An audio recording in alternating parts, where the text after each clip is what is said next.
Film की शुरुआत में विल और जैक नाम के दो भाइयों को दिखाया गया है। वे ग्रिम नाम से प्रसिद्ध थे। वे राक्षसों और भूतों को अपने वश में करके लोगों से नकदी ऐंठते थे। उन्हें इस संबंध में एक गांव से पत्र प्राप्त होता है। लिखित बयान है कि उस गांव पर एक चुड़ैल का साया है। वे वहां जाने के लिए तैयार हैं, लेकिन इस काम के लिए वे उन लोगों से एक मोटी रकम की मांग करते हैं।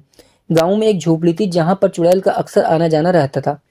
दोनों भाई अपने अपने औजारों के साथ अपने अपने कपड़े पहनकर अनुष्ठान की तैयारी शुरू कर देते हैं। तभी उन्हें एक शक्तिशाली राक्षस की उपस्थिति का आभास होता है। वे इसकी तैयारी कर रहे हैं, लेकिन उन पर वहां पहुंची चुड़ैल द्वारा हमला कर दिया जाता है।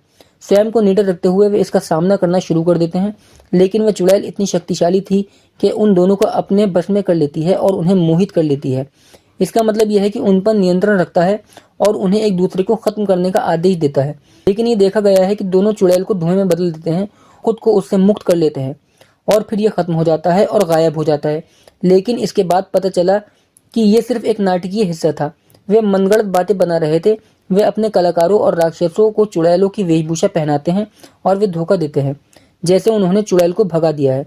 लोगों से धन प्राप्त करके उसे आपस में बांट लेते थे। फिर एक दृश्य दूर जंगल में घटित होता है, जहां एक लड़की जामुन खोजने के लिए जा रही है और वे खो गई है। तभी उसे एहसास होता है कि कोई उसका पीछा कर रहा है। तभी उसे भेड़िए की चीख सुनाई देती है और वे डरकर भागने लगती है। एक पेड़ उसके आगे चलने लगता है और उसका रास्ता रोक लेता है। खैर वे भाग जाती है और वे अपने गांव पहुंचने ही वाली थी कि भेड़िए उसे घसीटता हुआ ले जाता है। जब गांव वालों को पता चला कि ब्रदर्स ग्रिम नकली हैं और उन्होंने चुड़ैल को नहीं भगाया, फिर वे उसे अपमानित करते हुए राजा के पास ले जाते हैं। राजा ने उन्हें उबलते हुए पानी में डालकर खत्म करने का आदेश दिया। अब वे अपनी मृत्यु के निकट थे। दोनों भाइयों में से एक भाई ने कहा, हमें छोड़ दो, हम अपनी जान बचाने के लिए कुछ भी करने के लिए तैयार हैं। उस जगह का राजा कहता है, उस चुड़ैल को खोजो। मैं जानता हूं कि ये वास्तविक चुड़ैल नहीं है, वे भी तुम्हारी ही तरह धोखेबाज है जो अपना वेश बदलकर को गायब कर रहा है। तभी पता चलता है कि उस जंगल में दो और बच्चे खो गए हैं। तभी एक उड़ती हुई वस्तु दिखाई दी जो अलौकिक सी प्रतीत हो रही थी। ये एक छोटी लड़की को इसका अनुसरण करने के लिए कहता है और वे छोटी लड़की एक गुफा में पहुंचती है। वे खोखलापन बहुत अजीब था। अचानक वहां एक शिकारी आता है और उस छोटी लड़की को खींचकर ले जाता है। अब विल और जैक गांव वालों की मदद करने के लिए वहां जाते हैं, लेकिन वे जंगल के बारे में कुछ नहीं जानते थे। वे वहां एंजेलिका नाम की एक गांव की लड़की से मदद मांगते हैं, क्योंकि उसे जंगल के बारे में जानकारी थी और वे कई बार यहाँ जा चुकी थी। वे उसे अपने साथ चलने के लिए राजी कर लेते हैं, क्योंकि वे अपनी जान बचाना चाहते थे। अब उनमें से 3 जंगल में चले जाते हैं। वे जंगल इतना भयानक था कि जानवर भी वहां जाने से डरते थे। फिर एंजेलिका उन्हें एक बहुत पुराना टावर दिखाती है। ये बहुत डरावना नजर आ रहा था। वे बताती है कि कुछ समय पहले इसे खत्म कर दिया गया था, लेकिन अगले ही दिन ये पुनर्निर्मित हो जाता है और सबसे रहस्यमय बात यह है कि इसका कोई प्रवेश द्वार नहीं है। वे बताती है कि मेरे पिता ने बताया है कि यहाँ कुछ लोग रहते थे। इस जगह के राजा ने एक चीज तैयार करने के लिए सभी को मार डाला था और उसकी रानी बहुत आकर्षक थी। अचानक यहाँ महामारी फैल गई और लोगों के चेहरे विकृत होने लगे, और इसी डर से कि वे बीमारी कहीं रानी को न लग जाए, वे एक टावर का निर्माण करती है और वे सोचती है कि वे इस टावर की सबसे ऊपरी मंजिल में रहेगी और वे संक्रमण से बच जाएगी। लेकिन उसे क्या पता था कि यह संक्रमण हवा के माध्यम से भी फैलता है। जब इस बीमारी के कारण उसका चेहरा खराब हो गया था, तब वे जोर से चिल्लाई थी। उसकी चीखें आज भी इस जंगल में सुनाई देती हैं। एंजेलिका बताती है, जब तक मेरे पिता जीवित थे तब तक कुछ नहीं हुआ, लेकिन जब वे मर गए तो मेरी 2 बहनें भी इस जंगल में मारी गईं। वहां उन्हें बहुत डर लगने लगता है। फिर वे उस शिकारी को देखते हैं जो उनके घोड़े को रहस्यमय कीड़े खिला रहा है। उनके साथ उनके साथी भी थे। साथियों में से एक ने लकड़ी के टुकड़े के नीचे एक चमकती हुई वस्तु देखी। जैसे ही वे उसे हटाने जाता है, एक बहुत ही भयानक प्राणी उन पर हमला करना शुरू कर देता है। वे पीछे हट गया और इस जंगल में सब कुछ रहस्यमय तरीके से घटित हो रहा था, इसलिए उन्होंने पीछे हटने का निर्णय लिया। उन्होंने उस घोड़े की कुछ अजीब हरकतें देखनी शुरू कर दी हैं और ये देखा गया है कि घोड़ा रात को रोना शुरू कर देता है और उसकी आवाज़ें सुनकर एक छोटी लड़की वहां पहुंची, लेकिन वे घोड़ा उसे फंसाकर उसको अपना शिकार बना लेता है।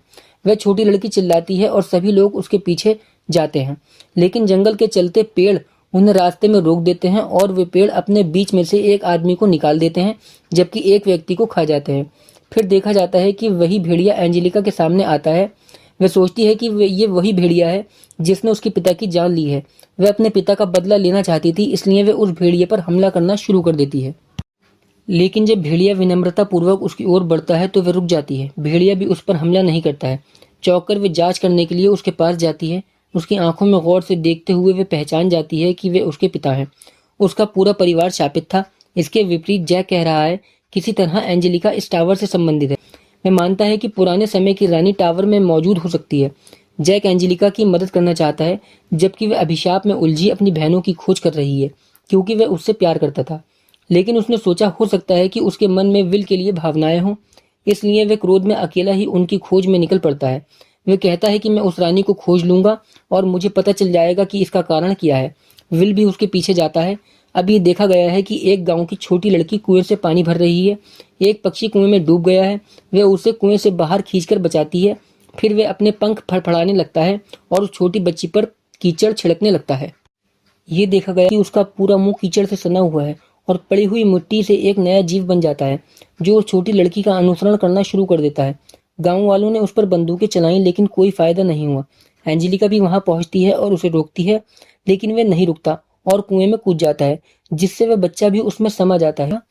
विपरीत दिशा में जैक को दिखाया गया है, जो टावर के शीर्ष पर पहुंच गया था।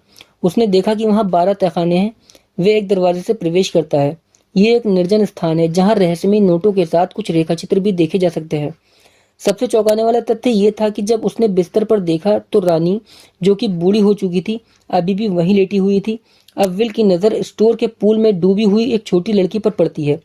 वह उसे बचाने ही वाला था कि शिकारी पुनः वहां पहुंच जाता है और वह उसे अपने साथ तहखाने में खींच ले जाता है।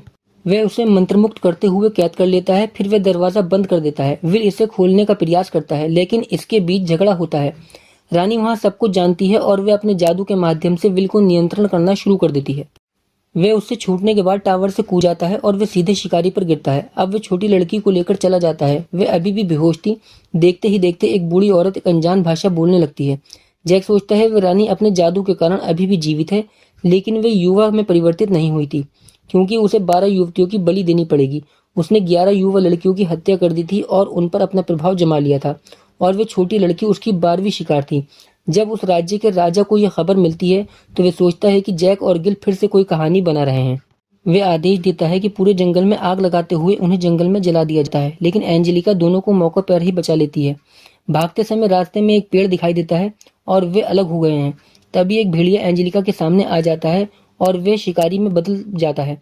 एंजेलिका ने कहा वे उसके पिता थे, लेकिन परेशानी की बात यह थी कि वह अभी भी रानी के कब्जे में था।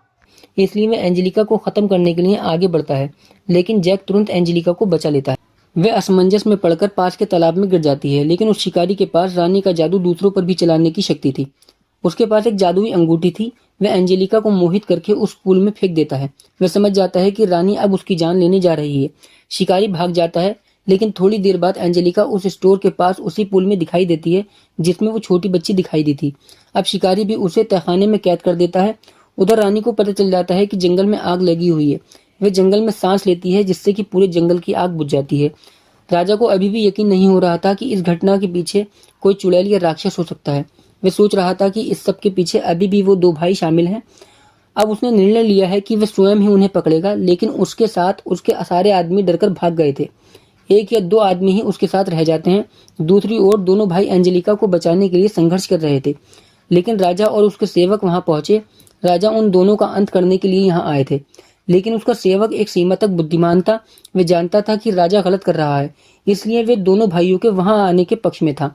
क्रोधित होकर राजा उस साथी को मार डालता है। इसके बाद दोनों भाइयों और उनके अनुयायियों के बीच भीषण युद्ध शुरू हो जाता है। सौभाग्य से वह परिचारक सुरक्षित था, क्योंकि उसने अपने शरीर पर कवच पहन रखा था। दोनों भाई राजा और उसके अन्य लोगों को भी खत्म कर देते हैं। अब वे रानी के पास जाते हैं, इसलिए कि वे उसे कुछ गलत करने से रोक सकें। जब दोनों भाई वहां पहुंचते हैं तो बहुत देर हो चुकी थी, क्योंकि रात बहुत अंधेरी हो चुकी थी और शिकारी ने अपना खून प्रस्तुत किया था। इसे पीने के बाद उसकी जवानी वापस आ गई थी। अब दोनों भाई उसकी ओर कदम बढ़ाते हैं, लेकिन वह उन्हें मंत्रमुक्त करते हुए कहती है कि एक दूसरे को मार डालो। जैसे ही अंधेरी रात समाप्त होगी, रानी के सभी जादू समाप्त हो जाएंगे। तब वे दोनों समझ जाते हैं कि उससे छुटकारा पाने के लिए उनमें से एक को जान देनी होगी। विल खुद को बलिदान करने के लिए सोचता है, क्योंकि उसके भाई जैक को पता था कि रानी को कैसे खत्म किया जा सकता है। उस पर नियंत्रण पाने से विल को अजीब सा महसूस होने लगता है। वह अपनी शक्ति को इच्छा शक्ति में भर देती है तथा उसे शिकारी से छीन लेती है। अब शिकारी मरने लगता है। रानी के पास एक दर्पण था, जिसमें सभी की जवानी प्रतिबिंबित होती है। ये उस रानी के लिए असाधारण बात थी, क्योंकि वह हमेशा जवान और सुंदर दिखना चाहती थी। उसकी कमजोरी को जानकर जैक अपना दर्पण तोड़ना शुरू करता है। इसके बाद रानी भी दर्पण के टुकड़ों की तरह बिखरने लगती है। हंटर को सब कुछ याद आ जाता है। कि जब उस पर जादू खत्म होने लगता है, इस रानी ने उसके साथ क्या गलत किया था। वह उस दर्पण को लेने के लिए बाहर कूदता है। रानी द्वारा मंत्रमुग्ध विल भी उसे रोकने के लिए उसका पीछा करता है, लेकिन इससे पहले कि वह उसे रोकता, दर्पण टुकड़ों में टूटकर नीचे बिखर जाता है और इसके साथ ही मीनार और रानी भी टूट गई। अब जैक को समझ में नहीं आ रहा था कि वे इस जादू को कैसे भगाया जाए, मंत्रमुग्ध लोगों को कैसे सजीव किया जा सकता है। अब राजा का सेवक, जिसने विल और जैक का पक्ष लिया था, उससे कहता है, मैंने एक मिथन के बारे में पढ़ा है। यदि आपको अपना सच्चा प्यार मिल जाए तो सभी जादू दूर हो जाते हैं। तब जैक को समझ आता है कि उसका सच्चा प्रियतम कौन है। वह एंजेलिका के पास जाता है और अपनी बात कहता है। एंजेलिका विल के पास उसकी प्रेमिका के रूप में चली जाती है, क्योंकि विल उसका सच्चा प्रेमी था। अब ऐसा प्रतीत होता है कि रानी का जादू समाप्त हो चुका है। जीवित होने के कारण सभी गांवों को लौट आते हैं। फिल्म के अंत में देखा जाता है कि काला पक्षी रानी के टूटे हुए अंगों को एक टुकड़ा लेकर उड़ रहा है और इसी के साथ ये पूरी फिल्म समाप्त हो जाती है। तो दोस्तों, आपको ये वीडियो कैसी लगी हमें कमेंट में ज़रूर बताएं, ताकि हम आपके लिए आगे भी ऐसी वीडियोज़ एक्सप्लेन करते रहें। अगर आपको इस वीडियो पर हमारा एक्सप्लेनेशन अच्छा लगा हो तो वीडियो को लाइक करें, शेयर करें और चैनल को सब्सक्राइब करें, ताकि हम आगे भी ऐसे ही आपकी पसंदीदा मूवीज़ को एक्सप्लेन करते